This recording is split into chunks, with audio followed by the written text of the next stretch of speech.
Pokemon Scarlet and Violet are the most fun I've had with a mainline Pokemon game in a while. Probably since Black and White, which came out an entire decade ago. And nice to see a mainline Pokemon game blend with Legends Arceus somewhat. When I played Pokemon Silver back in the day and thought, wow, I can't imagine how awesome Pokemon games will be in 20 years, this is finally what I imagined. Somewhat. Let's talk about it. And yeah, there will be some spoilers in here. The biggest thing for me is simply the open world aspect itself. I personally think that Arceus' real-time catching mechanics are better, but I get going back to the original old catching method. The fact that we can run around to see Pokemon and not rely on random encounters is a huge improvement to me. The older games, they got a pass for this because of hardware limitations. But now, I can't see them going back to random encounters. People would probably be pissed. It's a better feeling to see a Pokemon that you need rather than bank on RNG, watch the animation of the battle starting, and have it be a Pokemon that you just don't want. On top of that, so many Pokemon spawn at once, making grinding for a specific Pokemon much easier than in older games. Obviously, some are going to have lower encounter rates than others, but this sure as hell beats the 1% Pokemon back in the day. I personally really like how they handled TMs. It was kind of annoying how they were single use in older generations. It made your decision matter, sure, but it was also incredibly restricting since a given save file, it usually only had one of each TM. Starting with Generation 5, they wouldn't break after using them. This held with flexibility, but it also felt like that your choice didn't matter as much. Here, TMs can be found in the overworld and will be indicated by a yellow Pokeball. Another way to get a TM is to go to the TM machine and use Pokemon materials. How does one get Pokemon materials? By battling wild Pokemon. I like this middle ground because one can get multiple TMs if they would like, but they gotta put in the work for it. It also gives additional purpose to fighting wild Pokemon as well. Compounding this with the new auto combat feature, collecting Pokemon materials and grinding is easy. Speaking of that, the auto combat feature is a welcome one. With the press of the R button, the player will send the first Pokemon of the party forward. If this Pokemon comes into contact with a wild Pokemon, it will fight it quickly. The experience won't be as high as fighting it normally, but with how many Pokemon are on the overworld at once, this will start to add up quickly. The lead Pokemon will pick up items too. This is a welcome feature for sure, although it does have a couple of problems. Since it's all about going fast, the game won't stop to evolve a Pokemon if they hit their needed level. This can be irritating if you have a Pokemon that takes ages to evolve, like Volcanora or Hydreigon. One could argue that the number of experience candies and rare candies remedies this though. There's also the fact that this is kind of awkward to use. Sometimes it seems like I have to line up the Pokemon just right. There have been times when my Pokemon just ran by the opposition because of its awkward control. It also seems like it doesn't take abilities into account. My Clodsire has Water Absorb, but it will still get its ass kicked by water types. That's a bit irritating because if I would win if I controlled the battle normally. Lastly, sometimes my Pokemon won't move at all when I use it. Like at all. Sometimes they tucker themselves out when they have low HP, and I get that. But sometimes they'll be rocking a high HP stat, and they still will not budge. Despite its missteps, the auto combat is a great addition that helps with grinding tremendously. This also further helps because the EXP share is mandatory. Again, why is giving us a choice so hard nowadays? There are 3 main storylines to the game. The first one is a good old tried and true beat all 8 gyms, then the Elite Four. Another one is the player go and defeat star bases by using the auto combat option.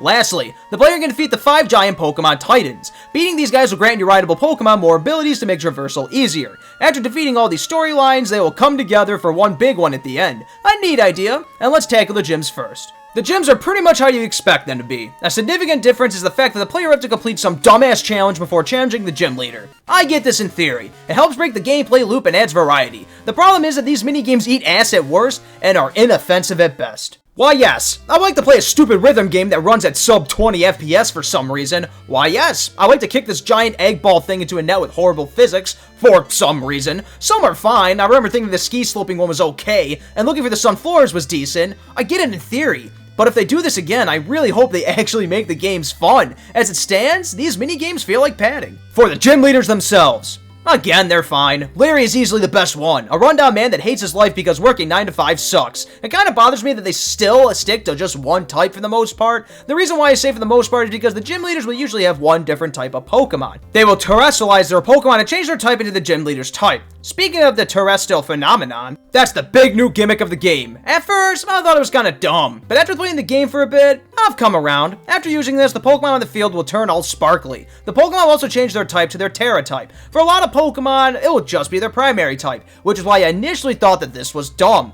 However, glowing wild Pokemon would have their Terra type be different than their primary type. For example, Game Freak is distributing a Pikachu that knows Fly and has a flying Terra type. If the Pikachu is under the effects of the terrestrial phenomenon, it will now be a flying type. This can bait opponents into using a ground type move on it, just so Pikachu can activate it, avoiding ground moves entirely. Since its new type is technically flying type moves will now receive stab, or the same type attack bonus. I think it's neat how gym leaders use this. They'll bait the player into using not very effective moves on them. I won't lie, it got me for the first couple of gyms. Obviously, I caught on sooner or later, but I think it's actually a pretty neat mechanic now. The player will have to go to the Pokemon Center to restore their Terra Orb after it's being used. As for the Pokemon League, what did you expect? It's the Elite Four and a champion. One neat thing to note is that the player will have to take a quiz to get in. If they don't pass, they'll be kicked out and have to try again. The 4 Elite Four members will focus on one type each. It goes ground, then steel, then flying, then dragon. The champion, who is revealed to be Gita, will have various types of Pokemon. The storyline concludes with a fight against Nemona.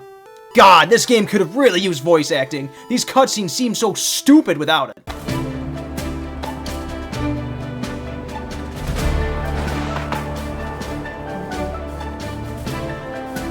I wish they would truly evolve gym leaders. I get that it's been like this since Pokemon Red and Blue, but that was 25 years ago. It'd be nice to see them utilize actual strategies instead of just focusing on a single type. Like, how cool would it be if there was a baton pass like gym, where they'd pass moves like Swords Dance, Combine, and Agility between Pokemon? Or how about one that focuses on weather? They could have fire and grass types with Chlorophyll on Sunny Day, or a lot of rock types with Sandstorm. The possibilities just seem so endless, but we're just stuck with this mono type bullshit. The Team Star stuff really didn't interest me all that much. The player can pick 3 Pokemon to take down 5 bases that all focus on a single type. The first phase of these will be done through auto battling. The player will have to defeat 30 Pokemon in 10 minutes. And trust me, that is generous. The second stage will have the player face off against a leader of the base. The leader will be using a Reveroom that matches their typing. After defeating all the star bases, the player will have to fight Penny, who is the true identity of Cassiopeia. After each star base has been defeated, a cutscene will ensue. I personally did not care for the stories in Pokemon games. I found these to bog down the pacing a bit. Looking online though, a lot of people actually care for the story. Maybe if I got my head out of my own ass and slowed down a bit to enjoy it some more, maybe I'd like it. As it stands though, this was my least favorite path. The last major questline has the player fight 5 Titan Pokemon. Each time they defeat a Titan, their rideable Pokemon will gain a new ability. At first, Koraidon will simply go slightly faster than the player and can do a little jump. Eventually, it will gain the ability to climb, jump higher, swim, glide, and run faster. I like how there's only one rideable Pokemon this time around, because switching between them in Legends Arceus got really annoying. The Titan Pokemon themselves are bigger and stronger versions of regular Pokemon. As far as the fights go, I feel like there actually isn't too much to say. They are buffed up Pokemon that are bigger and each fight has 2 stages. That's about it. Arvin will accompany the player for each fight and will give his Mabalstiff a piece of his sandwich after the Titan has been defeated. By the end of the questline, his Pokemon starts to feel better. With all 3 of the questlines done, we can enter the giant area in the center, titled Area 0. What should have been an amazing time is honestly kind of boring. I don't know why the developers decided to do this, but for the first time in the area, Koraidon cannot be used, so the player has to run in this giant empty area on foot, with constant dialogue popping up. At the end of the questline, it is revealed that the professor is deceased and that a robot has taken her place. Kind of ominous for a Pokemon game.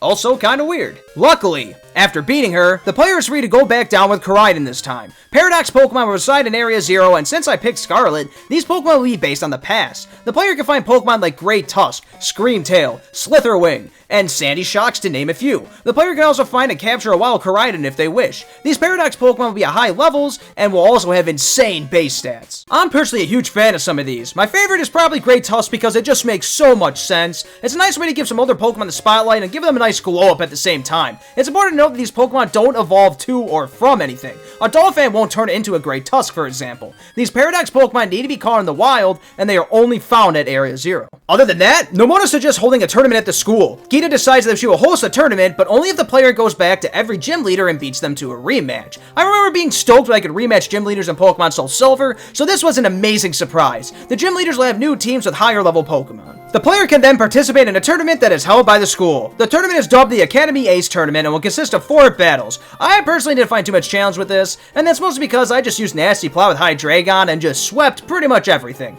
I'm happy that there is post-game content besides just finishing off the good old Pokedex. The tournament can be challenged endlessly, but will feature new trainers the second time and onward. So, you saw the title. Before we get into the bad stuff, there are other positives that I want to throw at this game. The way that they handled forgetting moves is just so nice. If a Pokemon wants to learn a new move, they can forget an old one, but that old move will be kept safe. and they could swap it back in later. This works for TMs too. Like I decided that I wanted Clodsire to learn low kick at some point, so I taught it to him with a TM. After a while, I got rid of it. But the beauty of this system is the fact that I could swap it back in at any point if I want to. This helps with flexibility, and it's really neat that we could change up moves on the fly. Raids make a return, and are a fun little distraction. Basically, the player can team up with real-world people or AI to defeat a souped-up Pokemon. These Pokemon will utilize the terrestrial phenomenon. After defeating the Pokemon, the player can catch it. If there's anything to complain about, it would be the fact that the higher star ones seem impossible in single player. The AI that the game gives you are just basically brain dead. Sometimes you simply won't have a sibling or friend around to help you with a Terra raid. To think that I gotta just wait until I meet up with someone to complete it is kind of annoying.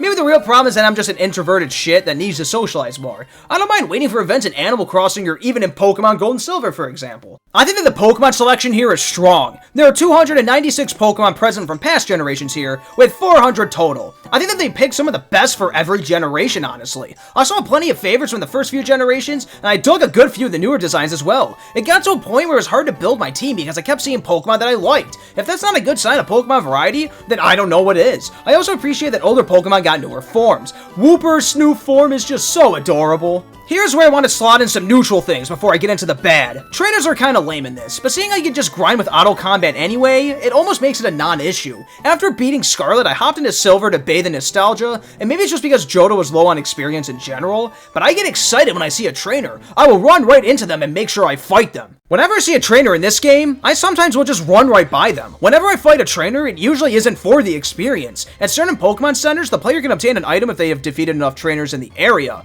That for me is the motivation to fight them. They almost feel like filler at this point. They just don't feel like they're important to the game's experience anymore. I don't know, maybe it's just a me thing. Not totally negative, but I thought I'd slot it in here. The other neutral thing is that the game doesn't scale with the player. Marketing this as a giant open-world Pokemon game and not having level scaling is kinda weird. It almost insinuates that the player can go anywhere, but can also get boned at any time if they go to the wrong area. The reason why I say this is neutral is that this can actually lead to some pretty cool moments. For example, I went up to the Great Tusk Titan with Pokemon that were level 20 or so. I straight up got my ass handed to me. It feels liberating to get destroyed in a Pokemon game because these are kids games that are touted to be way too easy. If one is afraid of running into upper level Pokemon and getting owned, they can always just buy Pokemon dolls from the Pokemon Center as a cop-out. Of course, the problem with this is, well, if you beat the game and miss some trainers, you will absolutely curb stop them, unless you rotate your Pokemon or something. I still hope that one day we get an official Pokemon game that works like the Pokemon Crystal Clear ROM hack by Shockslayer. For the uninitiated, this mod will allow the player to tackle all 16 gyms in any order they want,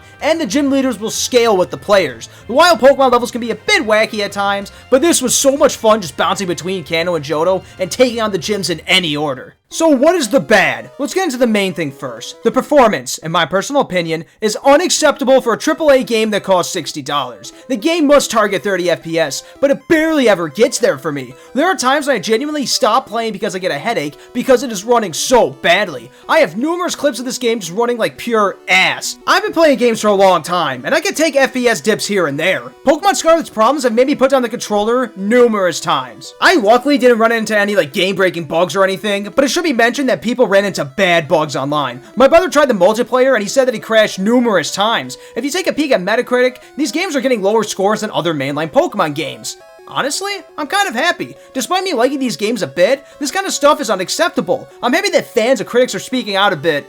Oh, these games have sold 10 million copies in 3 days? Never mind, shit won't get better. The world itself is kind of bland too. When I'm exploring, it's mostly about the Pokemon themselves. I think some landmarks that have really gone a long way to make the world more interesting and lively. Sure, there are deserts, snowy areas, a couple of caves, wide open seas, but doesn't it feel bland to anyone else? I wish the towns were somewhat interesting. Whenever I visit a town, I go right to the gym leader and just battle them. That's it. In older games, I like to stop by people's houses, get items from them. I thought it was kind of neat when a key item like the Old Rod is given to some NPC in a Pokemon Center. It rewarded people who just went around and talked to people. Or compare the overworld to some other open world games like The Witcher 3 and Skyrim. I love looting various dungeons in Skyrim and searching every nook and cranny. In The Witcher 3, the towns were filled with so many people and had places of interest. If you talk to those people, you can start side quests and get other shit. That really doesn't happen here. And don't give me the Switch is too weak horse shit. I hate that excuse. The Switch has Witcher 3 on it. The overall game feels a bit sluggish too. We're not just talking FPS drops here. We're talking awkward pauses in between actions. Like whenever my Dunsparce used Ancient Power and got the stat increase, the game would painstakingly state that every single stat has increased.